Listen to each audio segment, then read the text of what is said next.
Obviously, when we came out of the ball game Saturday, our thoughts were, okay, we're 2-2 in the locker room, and then Sunday at our team meeting, we became 0-0, and that's kind of our mindset going into the first Sunbelt Conference game. So I've said this before, conference games count two.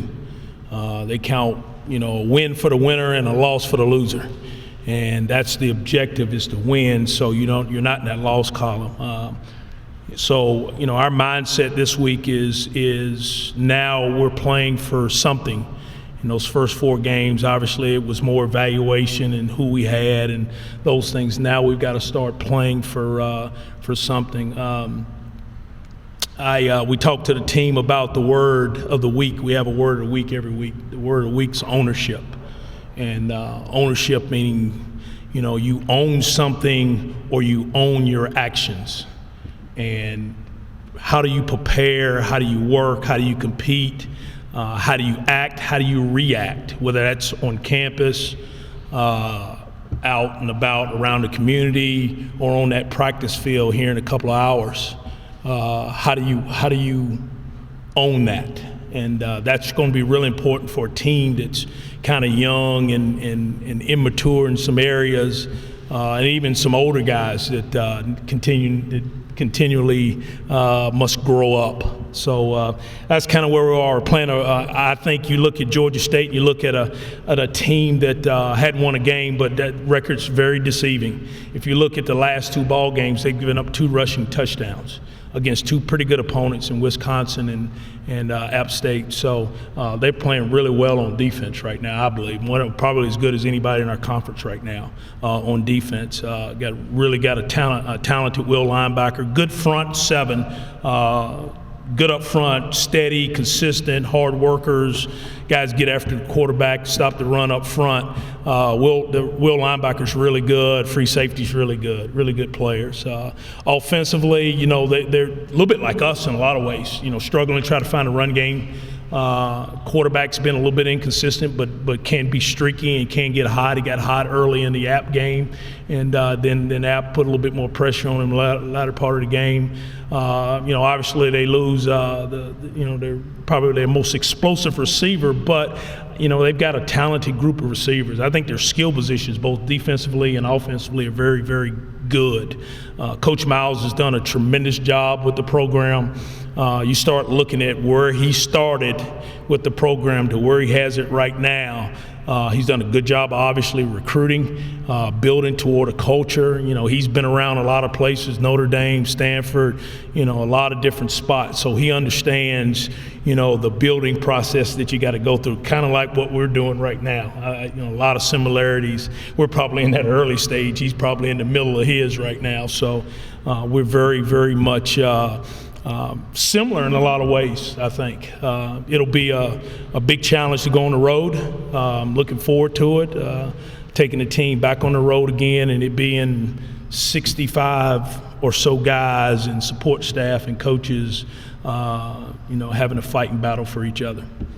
Coach, I didn't get a chance to get this in last week, but you talk about program building. I noticed the last 2 games, a lot of former players were in attendance. Obviously, they have a vested interest. I ran into one of our former players a couple of weeks ago. Yep. He mentioned his voice cracked. He got emotional and mentioned an email that he sent out to former players. Yeah. What are your expectations on guys who wore this uniform? Well, I think the expectations for our former players is to, obviously take ownership in their roles in the program too. There's a lot of guys that over on that practice field and over on this game field that have bled, sweat, and cried and done a lot of things to fight for Bobcat Nation. So, I want those guys to know that they're welcome, back. My biggest deal about former players are you coming back as a positive guy, or are you coming back as a guy that just wants something? So I don't want guys to come back and be positive. I want positive guys back around our football team. I want guys coming back getting the degrees. I want, if they don't have the degrees, I want guys coming back to graduate. I want guys to come back and talk positively and to help our players in a positive light. So I encourage all those guys to come back. They're coming back to give back to our program, not to take from our program, to give back from our program. Coach, what did you see from the team on Saturday that makes you believe that they are in conference play? What areas do you feel you have the most confidence in? Well, we won the game. So that gets us ready for the next week. So that's kind of what I saw. I thought we competed for 4 quarters. So whether we are or not, we got to play the game Saturday. So. Tyler Jones said after the game he wasn't sure exactly where they were as a team. You mentioned a lot of criticism team like yourself. Mm-hmm. Where do you think this team is right now after 4 weeks of extended training camp, like you mentioned, heading into conference play? Well, I think we're a work in progress. I mean, that's obviously we're not there yet. We've got a lot of things to correct and continue to get better. This is going to be, again, I talk about the journey. There's no, I don't think there's a team in the country right now to say they're as good as they're going to be now as they're going to be 6 weeks from now. So, it's a journey. It's a matter of whether or not our players are willing to take the ownership and getting prepared to take that journey in the right direction. So each day, each hour, each, game is hopefully a chance for us to improve. So the question was, where do we think we are? Work in progress. Coach, do you feel like your culture has gone with this journey as well as you with the program? Have you stepped into it? Yeah, I think we're, baby steps, the way I look at it. And I'm going to give you a long answer here. I was just thinking before I went downstairs, I think I saw Ish downstairs, and I was downstairs, I walked around the building. I walked around the building yesterday. When you got a winning culture on your day off and on Tuesday around lunch, you usually see a buzz around the building with players. I don't. And that's where we got to continue to get better. Where the places that I've been and have won, I usually come out of meetings and walk into my office or my meeting room, and there's 6 or 7 players there with their lunch, eating, watching tape. Everywhere I've been, it's won. We don't have that here yet.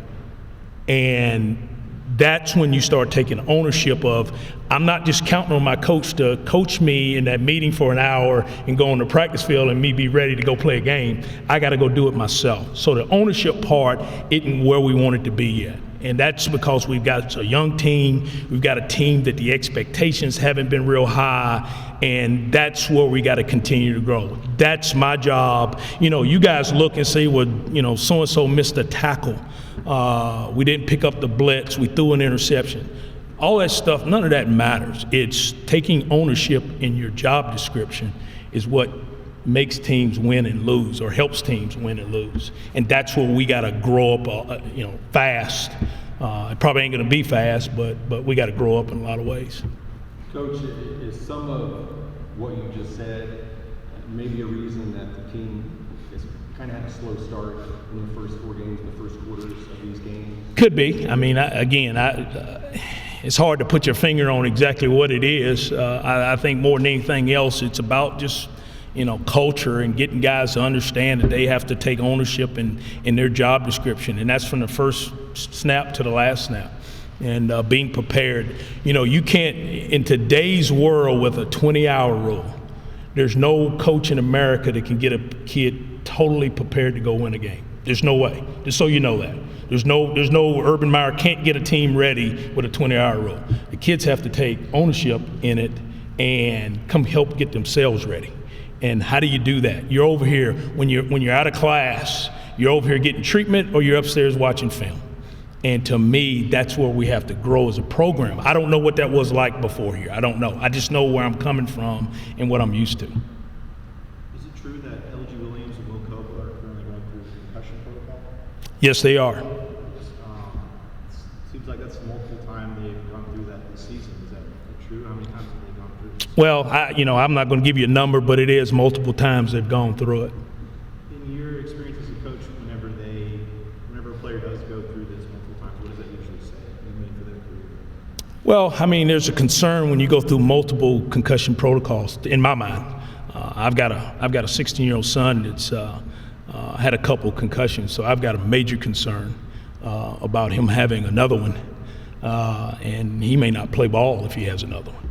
So as a parent, I would be concerned. I think, our training staff does a good job of handling it. I have to stay out of it as a coach. And because I have no expertise in it at all. So what I do is I'll allow Jason and his staff downstairs to handle. Anytime we have a kid that goes through concussion protocol, I'm basically out of the loop. Coach, you've talked about the 2D not being an ink. Mm-hmm. And the guy I want to bring up is Damani Alexi. Mm-hmm. He played a lot of football here. Right. First 3 years of his career. Didn't see a lot from him in the first 3 ball games. Right. If my memory serves me right. He was out there quite a bit on Saturday. Evaluate his performance and how did it come to be that now he's out on the field? Well, and you said it earlier, Damani had to earn the right to get out there on the field, and he did in practice. And he played better in practice than some of the other safeties.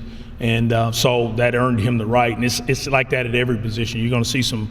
There's going to be some competition today at our outside linebacker, our field outside backer.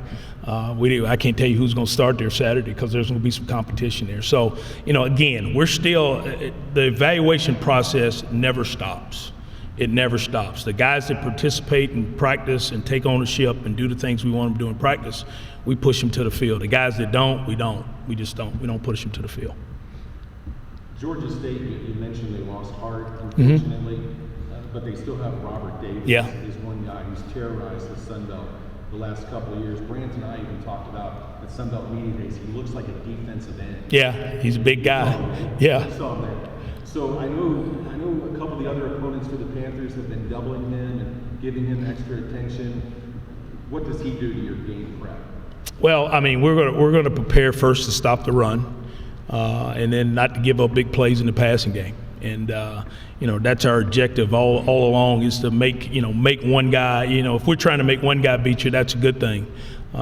Instead of having the run game beat you and the pass game beat you. So, first of all, the first objective for our defensive staff and our team is to go try to stop the run and not let that be a factor. And then now we can put more coverage in the back end. But if you can't stop the run, you can't put more coverage in the back end. Have you guys spent any time this week, or are you going to spend any time this week with the possibility that Winchester will play quarterback for them since Manning has kind of struggled? From what I've heard, they're two kind of different quarterbacks. Yeah, they are. The good thing about it is we practice against a spread type offense and an up tempo.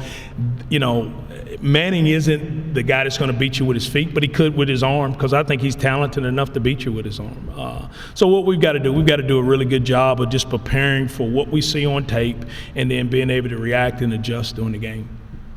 What are your overall thoughts on the Sunbelt? You mentioned Georgia State's record's kind of deceiving because of their non-conference. A team like Appalachian State's kind of similar there.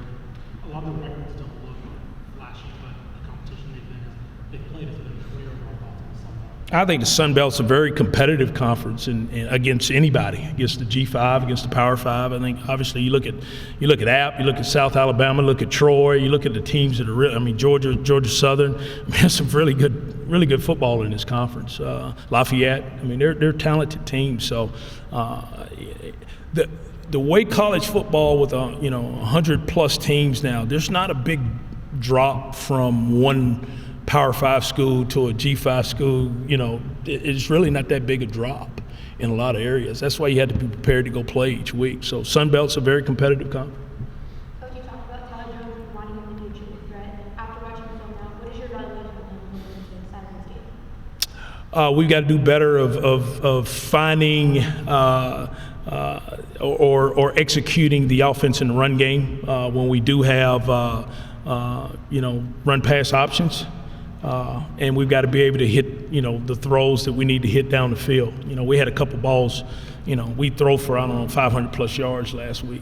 We had a couple big plays out there that we left on the field in the passing game. We had some big plays in the run game that we left out there on, quarter Q runs and running back runs that we didn't read correctly. So for us to be efficient, we've got to be able to run the football better.